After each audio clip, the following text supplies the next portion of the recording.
नमस्कार।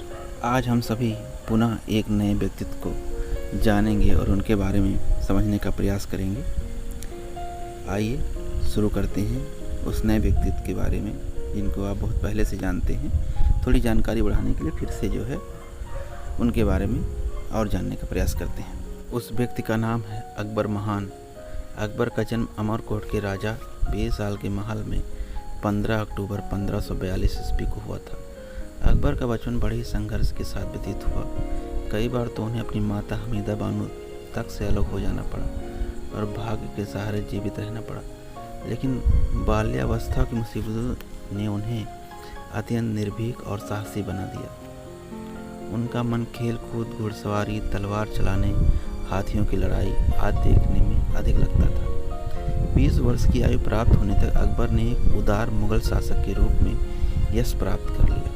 मध्यकाल में यह प्रथा थी कि जो सैनिक युद्ध में पकड़े जाते थे उन्हें गुलाम बनाकर रखा जाता था। अकबर ने इस प्रथा को समाप्त कर दिया। शासन के कुछ ही वर्षों बाद उसने तीर्थ स्थानों की यात्रा करने वाले यात्रियों पर लगाए जाने वाले यात्री कर को भी उठा लिया, जिसे उस समय जजिया कर कहते थे। अकबर को अपनी प्रजा के मध्य विभिन्न संप्रदायों में मतभेद पसंद नहीं था, इसलिए प्रजा में एकता और समानता का भाव उत्पन्न करने की भावना से ही उन्होंने जजिया कर को भी समाप्त कर दिया था। यह कर सभी गैर मुसलमानों को अदा करना पड़ता था। अकबर धर्म के मामलों में बहुत उदार थे। अपने राज में उन्होंने सभी धर्मों के लोगों को अपना अपना धर्म पालन करने की पूर्ण स्वतंत्रता दे रखी थी। वह देश में केवल राजनीतिक एकता ही नहीं स्थापित करना चाहते थे, बल्कि सांस्कृतिक एवं धार्मिक सद्भाव भी कायम करना चाहते थे। इसी से प्रेरित होकर उन्होंने दीन इलाही नामक एक नया धर्म चलाया, जिसमें सभी धर्मों की अच्छी बातों को ग्रहण किया गया था। यह धर्म रूढ़ियों पर आधारित न होकर तर्क पर आधारित था। उनका दरबार विद्वान और कलाकारों का केंद्र था। राजभाषा फारसी थी। इसी समय फारसी भाषा में मौलिक रचनाएं की गईं तथा दूसरी भाषाओं के श्रेष्ठ ग्रंथों का अनुवाद भी फारसी में किया गया। बहुत से भारतीय तथा विदेशी कवि अकबर के दरबार में रहते थे। अबुल फजर द्वारा लिखित आईने अकबरी में अकबर के द्वारा सहायता प्राप्त 59 कवियों का उल्लेख है। उस समय की फारसी भाषा की श्रेष्ठ रचनाओं में अबुल फजल का अकबरनामा, आईने अकबरी, निजामुद्दीन की तबकात अकबरी, गुलबदन बेगम का हुमायूंनामा आदि प्रसिद्ध हैं। अबुल फैजी भी फारसी के श्रेष्ठ कवि थे जो उन्हीं के दरबार में रहते थे। अकबर का शासनकाल हिंदी पद्य का स्वर्ण युग कहा जाता है। इसी समय हिंदी के उच्च कोटि के काव्य ग्रंथों की रचना हुई। हिंदी के प्रसिद्ध कवि तुलसीदास, सूरदास, रहीम खान, रश खान, बीरबल थे।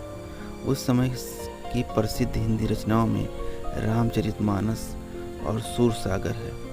कुछ मुसलमान कवियों ने भी हिंदी में रचनाओं की है।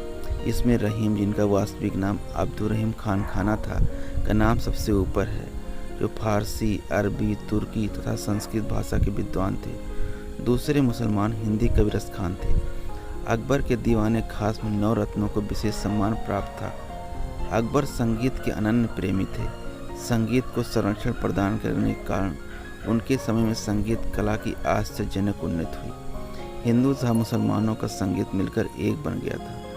आईने अकबरी में उनके दरबार के 36 श्रेष्ठ संगीतकों के नाम दिए गए हैं। अकबर स्वयं अच्छे गायक थे। तानसेन उनके दरबार के श्रेष्ठ गायक हुआ करते थे। तानसेन ने कई नए रागों की सृष्टि की है। दूसरे प्रसिद्ध गायक बैजू बावरा थे। ऐसी किंवदंतियां हैं कि बैजू बावरा की तानसेन के साथ संगीत की प्रतियोगिता हुई थी और उन्होंने अपने गायन से तानसेन को परास्त कर दिया था। संगीत की 2 भिन्न भिन्न शैलियों को मिलाकर एक करने का भारतीय राष्ट्रीय संगीत को जन्म देने का श्रेय अकबर को ही जाता है। अकबर ने स्थापत्य कला की नई शैली को जन्म दिया। उन्होंने आगरा, इलाहाबाद तथा लाहौर में 3 विशाल किले बनवाए। अकबर के समय की वास्तुकला का सबसे अच्छा नमूना फतेहपुर सीकरी में निर्मित इमारतें हैं। मुगल स्थापत्य कला का प्रभाव देश की सभी तत्कालीन इमारतों पर पड़ा। अकबर के साम्राज्य से बड़े बड़े समृद्धशाली नगर थे, जिसमें अहमदाबाद, दिल्ली, बुरहानपुर, उज्जैन, मुल्तान, लाहौर, अजमेर, बनारस, इलाहाबाद, दिल्ली, आगरा, पटना, हुगली, ढाका तथा चटगांव आदि विशेष प्रसिद्ध हैं। अकबर को चित्रकारी से भी बहुत प्रेम था। उनके दरबार में बहुत से योग्य और कुशल चित्रकार थे। अकबर ऐसे उल्लेखनीय शासकों में एक हैं जिन्होंने अपनी राष्ट्रीय भावना, धार्मिक सहिष्णुता और निपुण शासन से भारत के इतिहास में एक विशेष स्थान प्राप्त किया। वे विदेशी आताई, तैमूर और चंगेज खां के वंशज थे, किंतु उन्होंने अपने को पूरी तरह भारतीय बना लिया और देश के सर्वांगीण विकास के कार्यों में उसी प्रकार दत्तचित्त या मन से लगे रहे जैसे वे मूल रूप से भारतीय हों। भारत का इतिहास उन्हें अकबर महान के रूप में सदैव याद रखेगा।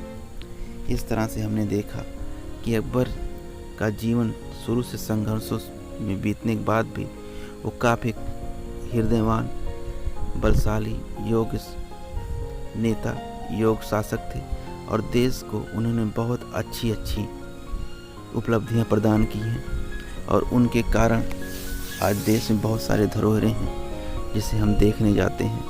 पर्यटन के स्थल के रूप में उनकी यादें आज ताज़ा हो रही हैं। आपको अगर कभी पर्यटन का मौका मिले तो जाके इलाहाबाद किला देखिए, आगरा का किला देखिए, दिल्ली का किला देखिए। इसके अलावा हौज खास है। इसके अलावा इनके द्वारा बनवाई गई बहुत सारी इमारतें हैं। यदि वीडियो आपको अच्छा लगा है तो लाइक करिए, शेयर करिए, सब्सक्राइब करिए। वीडियो देखने के लिए बहुत बहुत धन्यवाद।